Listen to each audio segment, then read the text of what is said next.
And if you say, well, I can't do much, an email a day on the case of Matt Hancock or one of the other politicians. What, just ping off an email to Ask them a question that you think's an important answer, and then stay on the case, or with your MP, you send them a simple question, and they send you a fob off, and then you go back, and they send you another fob off, and then you send your email to them and the chairman of the local party. They don't like that, right? Stay on the case. And if we had 500,000 people on the case of their MPs every day, those MPs would start having real problems, because they know every day they wake up, people are on their case.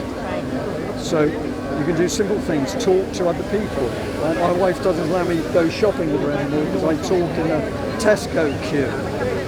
And I talk in a loud voice about what's really happening. And some people engage and some move away.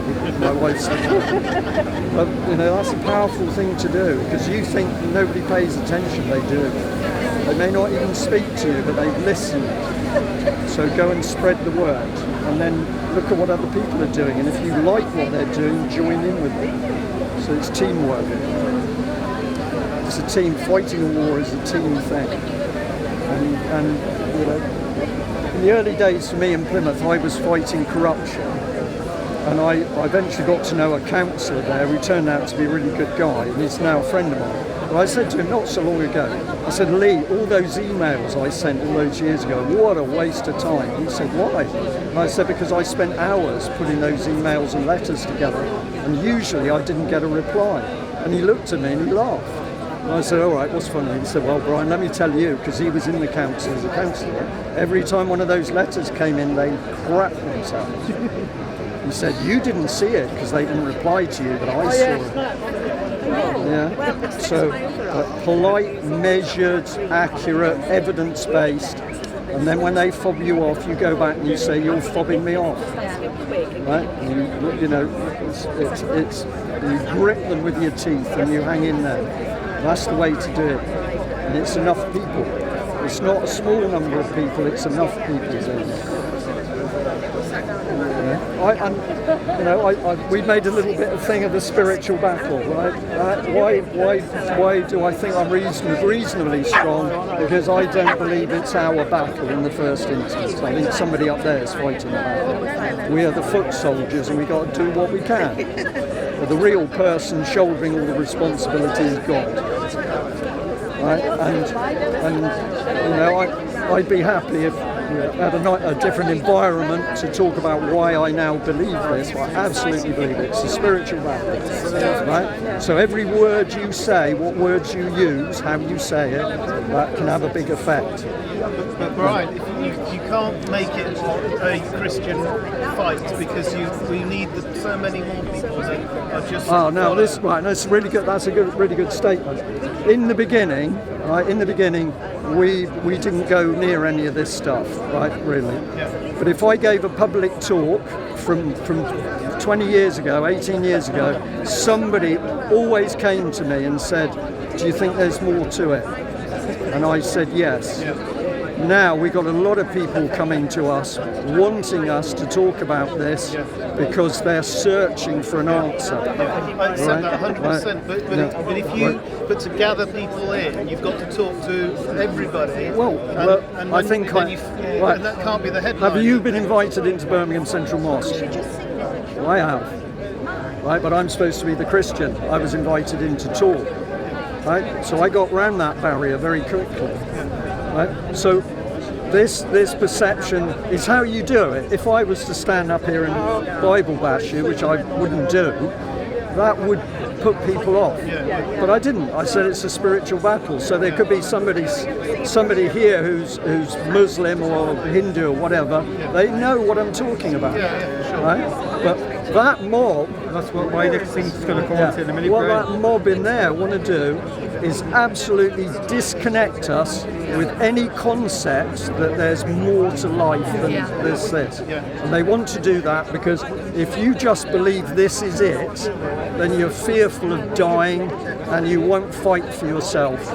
So They are crushing all true religions, and they are building a one world religion. Islam. No, it's not Islam. It's a one world religion, which is mixed up. all mixed Right, up. so just And then when you this say, well, what is that? It's Satanism. Oh, Right? definitely. Now, you might be struggling with this because I'm saying it to you. It would have been 6 But months ago. I can't do it here, but we are going to talk about some of this stuff more. I can tell you some stories about things that have happened to me and other people, and you would say, that can't be possible. And I'll say to you, it is. But I'll do this, right? Why am I here? I'll do this. I'm on camera. I'm here because in the early days, a lady wanted to speak to me, and she said she had a message. And the message, which she said came from God, was that I should get out on the road and speak to people, and warn them and teach them. And that was a pretty interesting day for me, because I'm thinking, well, you know. 2 weeks later, there was a knock on my door, and I opened it, and there's a big tall man called Ted, who I knew reasonably well, and he had an overhead projector. And I said, hello, Ted, what are you doing? And he said, I'm not really sure, but I thought I should bring you this. And I said, do you want to come in for a cup of tea? And he said, I can't because my wife wants me. And I said, all right. And he said, well, hang on, I'll go and get the screen. And the next minute, Ted had gone, and in my hall was an overhead projector and a screen. And I thought, wow.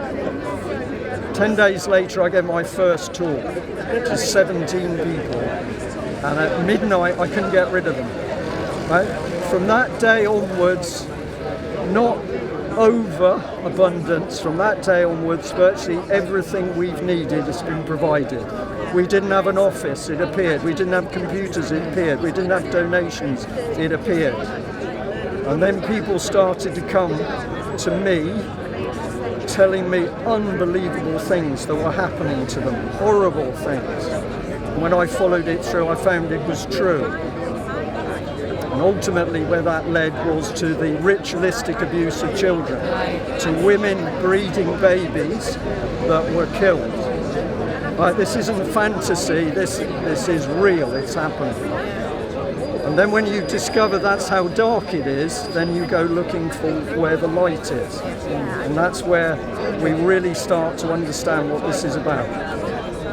That organisation is powered by the abuse of children. Right? How do they control it? How do they blackmail it? You can have affairs, you can take drugs, you can use rent boys. You can't murder somebody if you get found out, that's a bit tricky. So what do they hold over them that still holds in this liberal society? Children. Right? So what we see around us at the moment, and what we could really talk about, what we need to talk about, is way darker than most people can handle. Definitely. Right? So one of the key ladies that came to me talking about what happened with children, they brutalised her in prison, and then they put her into a secure, high security mental hospital, where I have been able to visit her and see her, and she has received amazing care. But what did it show me? It showed me people locked up in high security hospitals because they challenged the government. Right? And this is UK in 2021. Right? I know it's tricky to get your head around the idea that what we're fighting is evil and that has a power, but it does. And when you get to the point where you understand that, everything changes. Because then you start to say, well, okay, that's what we're fighting. How do we fight it? I don't mind doing this, I'll do it. David Icke, a lot of people follow, and I speak to him from time to time, and he talks about the lizards, right, and the reptilian whatever. And I think he's right and he's wrong, because I think what he's describing is demonic. The difference is, if I say to you the problems are lizards, what you need is a textbook on how to fight lizards. You're going to find it very difficult to find that book. If I say to you the battle is demonic, where do you go for advice on how to fight demonic things? You go to scriptures. and you could go to Christian scripture or you could go to Muslim scriptures, and you will find very, very good advice on what to do and what not to do. I think my plea is not to You feel uncomfortable about it. See, no, I love talking to you and listening to straight from the horse's mouth, and I'm beginning to see this world around us. But to get people into, but we have to take the soldiers into your battle. Right, but we have can't to scare them off with too much religion to start with. We have to your concern I understand, but we have to make the judgment of when we do it and how we do it. And I'm going to be a little bit we've been pretty good at judging it. We haven't done this until up to now. Why are we doing it now? Because we've got audience asking us. We've got audience who divide and rule anyhow. So yes, creating religions a long time ago. They're all based on ancient scriptures, ancient wisdom. We're not going to become a Bible bashing organisation, but if you want to know me a bit better and understand what makes me tick and how I do things, this is what's in my head. I respect why I'm here, why I'm listening to you. Well, I'm trying to give you just a little thing. If you want to understand more the spiritual battle, the first thing to do is to be somewhere quiet and just be thinking about it in a quiet environment. No, I'm going to read anything, just think about it in a quiet environment. And the reason we have all the noise and everything else around us is because that drives away the connection. Yeah? And if you feel that you can have a go at praying, which is not the same as meditating, and that's probably going to stir some people. Praying is talking to a benevolent Father. If you can have a go at doing that, you may feel a bit embarrassed or whatever, ask some things and see what happens. Yeah. Well, what do I pray about? What did I pray about this morning? Some things about myself, which I felt needed dealing with, but also I prayed for the nation. I prayed for all of you, and I did that because it has power. And I'm really amazed at myself for standing here and talking to you. I will pray for you from now on, Brian. Thank you for sharing. Thank you. Yeah, Okay. Thank you. I will not be like your time. Thank you. It's really great. Okay.